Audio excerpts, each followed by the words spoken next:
Hey guys, welcome back to another episode of We Build, We Learn, and today I wanted to take the opportunity to kind of do, I don't know if it's a channel video or it's an update video.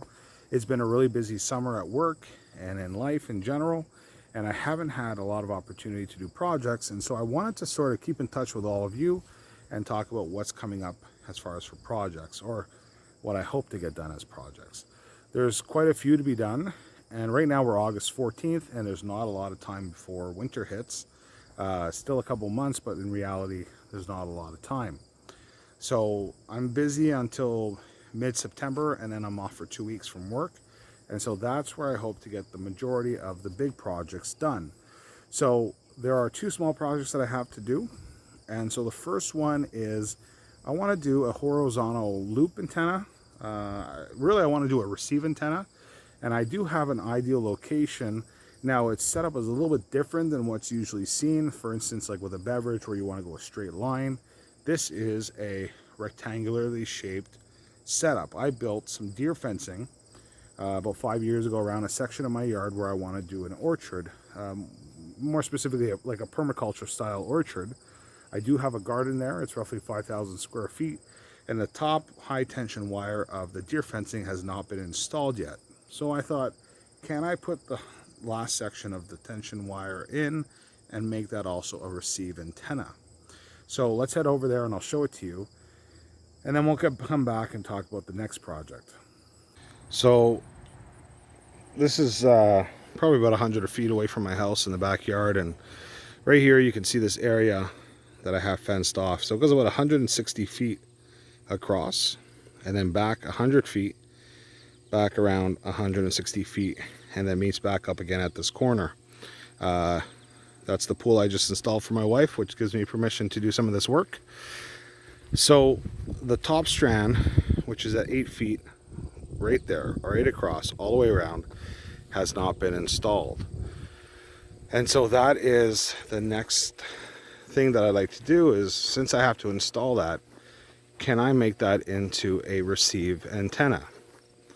Now it doesn't quite meet the requirements of a beverage antenna, which is supposed to be a straight line. There's a little bit of some arguments about height off the ground for beverage antenna. Lots of different opinions, but the goal would be to use high tension wire. I have isolators like this, and it would go at the 8-foot mark up there all the way around. You can see there is a couple fruit trees in here. There's an apple tree in the back, another apple tree there, another one over there, and just a lot of tall grass. This is supposed to be eventually probably some dwarf fruit trees in here, but for now I need to look at finishing off the deer fence and making that into a receive antenna. Now project number 2 is just as simple, but if you can see on my tower there, I have my vertical at the top. That's my dual band vertical. You can see that dish a little bit below. That's my internet provider. I have a disc cone. I have a 80 to 10 dipole. And then there's also an end-fed antenna that's coming off. Let's see if I can find it. I think it's right there. And it goes straight north. Let's see if I can show you guys this without the sun taking it out. Do you see it? I don't see it. Anyways, it's there. Now, I'm missing an antenna. I took it down this spring, and that is my MFJ 1982 MP, which got stretched in a storm this last year. We had wet snow and it stretched the wire, and I believe it broke it inside. And so when I actually looked at it, I decided I wanted to rebuild the whole antenna. Now I'm going to keep the auto transformer that it is, and pretty much change the wire and change the box out. So that's project number 2, which is pretty simple. So that's 2 down. Now the next project is pretty involved, and that is where we get into some of the questions of location, some technical specs, as well as just general costs. And when I show it to you, you're going to understand exactly what I mean. So let me show you. So this here is a 56-foot Wade tower that I picked up used. I didn't pay too much for it, maybe too much, I don't know. It's 500 bucks, 56 foot. It's in great shape, and it comes with, I have the Yaesu bearing for the top. I don't have a rotor, but first let's talk about the antenna install. So here at the side of my house is where my distribution box is that goes into my shack. So you can see there I have 7 pipes that go into the house. That's each one of those is an LMR 400, and 5 of them are being used for antennas currently, which would leave me 2 extra LMR 400s from that point into the shack. Now, one of the things is curve appeal. I have a nice house, and I just don't want to have towers everywhere willy-nilly. Now, there's 2 locations that I think I can install a tower. My preferred location is down this way. You can see on the left-hand side there, I have a paddock. So I have cows that go from paddock to paddock. I have 3 paddocks that I use. This is the one that's close to the road. The road is there. And this is the first paddock. And there's this angled path here. And at the back of that path, right where that tree is right there, that one right there, would be the ideal location for me to put a tower. You can see the trees cover it. You would just see the top of the tower coming out, and preferably with a hex beam on the top. And so that location is good. I'll go show it to you, but the problem is that from the side of my house to that location is roughly 230 or 240 feet. Let me head down there and I'll show it to you. Guys, so we're down here at the end where I was telling you that would be my preferred location for the tower install. And you can see behind me, you don't see the house. So it's far enough from the house that you don't see it. And like I said, we have the paddock here that I showed you that's towards the front of my house on the left. And then over to this side, there's another paddock over here. And this here is the tree. Now that tree would have to be removed. I believe that's the ideal location. And even if I put it offset, I'd have to remove that tree just because of how big it is. Now, there's plenty of trees on my property. I have a lot of bush. But this is 230, 240 feet away from my house, which would mean I'd have to use some pretty killer coax to come back here to not have any significant or major signal loss. And so we're looking at probably some Helax, Harline, and the cost of that is quite considerable. And so that's something to be taken into account. Now, I was fortunate enough that when the tower came down, there was some hardline that was with the tower.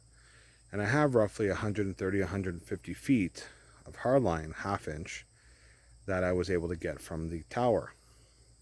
Now, there's another location. It's not my preferred location to put it in, but there's an additional benefit, and that's close to power. A couple years ago, we have this little outbuilding, we call it the barn. It's barely a barn. It's where all our chickens and our cows can go in there to get out of the wind if they wanted to. It's not big, but I ran power there underground a couple years ago, maybe 5 years ago. And so I do have that access to power, which sort of simplifies some stuff for the installation. There's sufficient trees around it to make it not so visible. I'll just take you over there and show you. There is some additional work that has to be done. It's a mess over there. It's one of those locations that everything kind of gets put into, especially the kids like to, for some reason, play back there and make a mess. So I'll show you what it looks like from afar and how it would be concealed, and then I'll take you in there and show you it. Alright guys, so we're on my second back deck, I guess you can say. I have 2 back decks. This is a smaller one. And right over here, you can see that there's that little kind of like a path that goes in there. And right in the middle of all those trees would be the second location that I think would be an option. Now, I don't know if you can see it, but it's a bit of a mess in there. You see a blue tarp where my son My 10-year-old tried to make a little fort. It's actually pretty funny. You see that gray tempo there? That's where we put some hay for the winter time. There's a lot of logs that have to be split in there, so we'll head over, and I'm not proud of what it looks like in there, but I'll show it to you and we can take a look and see what kind of install it'd be to put it in there. While we're walking, these are chicken tractors. So the chickens, they get moved every day, so they get fresh ground, and they supplement some of their diet off of the bugs that they get off the ground. So now we're walking in. You can see the kids don't close the door in the shed very often. But this is it. This is the center of that cluster of trees. And so I have a lot of wood to split. This isn't good for burning in the house. I have to move this to a better location. This is where we put all the hay and some feed in. Chickens will not move. And it's just a mess back here. So I would have to, this is something I got to do before the winter anyways. My son's little fort he built over there. And so this area would have to be tidied up, and then the tower would be pretty much right where this gazebo is, or not the gazebo, the tempo is. And would go up. And those trees are roughly 40 feet. So we come out the top of the tree line and our antenna would go there. So when we talk about the antenna project or the tower project, there's a couple of factors, and there's a lot of sub projects. So obviously there's the pouring of the concrete footing for this, all of that aspect, the install of the tower. The next thing is getting the hard line. This location would mean I can reuse that hard line that was there. You can see, this is always weird. The tower is there, so 150 feet of hardline that I have would make it to here. We have rotor control. We have grounding to do, which is, to me, is a fun thing to talk about. Lightning protection. What else do we got, guys? Rotor control, eventually antenna switching. And of course, the antenna. I want to build a hex beam to go on top of this tower. I've been looking at some different plans, some different options, and really it's a question of just refining exactly which one I want to do. So that's it. Tower install, obviously grounding, the coax, a rotor control, antenna switcher, the antenna itself. I miss anything, guys? Honestly, the two other projects are super simple. This one here is pretty integrated. One of the realities is the antenna switcher is not necessary right away. If I put a hex beam up there, am I going to put another antenna up this year? You know, if I have a designated coax that comes out right now, is just hooked directly to it, I can go without the antenna switcher until later on when I decide I want to add more antennas to that tower. If I do want to add more antennas to the tower. One of the downfalls is if ever there's something wrong with that coax, I'm out. I'm done with that tower for now. The rotor, I can pick up a rotor, a used rotor. Local hams have some used rotors, so that's good, as long as it's in great shape. Some of the stuff can be worked on from inside the shack or during the winter. You know, after we ground the tower, lightning protection, obviously would want to get done that sooner than later. But there are some aspects to that that don't have to happen tomorrow, in my opinion. There's a lot to it, guys. And so one of the things I got to do is sort of analyze the costs. That's one of the things with the hardline that's beneficial is that I have the hardline. With this location here, I'd have to rent an excavator to get the tower up, so I'd have to dig out, I have to trench, so I need to rent an excavator or borrow one from a buddy. The concrete costs, I would do the work myself. I'm pretty good with concrete forms and stuff, working in construction. Tower install, I got buddies who want to install the tower with me. That's cool. Very grateful for those guys, and if you're watching, you know who you are. So yeah, there's a lot to it. So essentially what I'm asking you guys is help me out. Give me some ideas. I want to have a dialogue with everybody, sort of discussing this project, these projects. I have a good idea of where I'm going to go. Just because you give a suggestion doesn't mean I'm going to do it. But, you know, I'd appreciate the feedback and constructive criticism if it's constructive. Yeah, and that's pretty much it. We have an opportunity to kind of work together and get this done. And I also want to document some of the realities, what it costs to do it. And there might come a point where I say, okay, some stuff is going to get done later on. Or I might work on some stuff over the winter just because, you know, I want to be wise with my money. And I could jump in full force and just spend a lot of money on this project right away.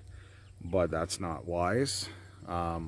If it's manageable in a way that doesn't impact other goals, then fine.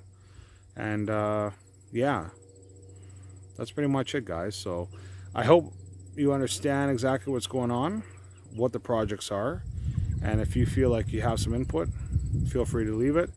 If you want to follow along on these projects, subscribe, and let's get it done. Let's have some fun. And I want to make sure I make a lot of contacts over the winter because it gets dark pretty early around here, and I ain't playing outside in the winter time, so that means it's radio time, ham shack time. So let's get it done. Talk to you later, guys.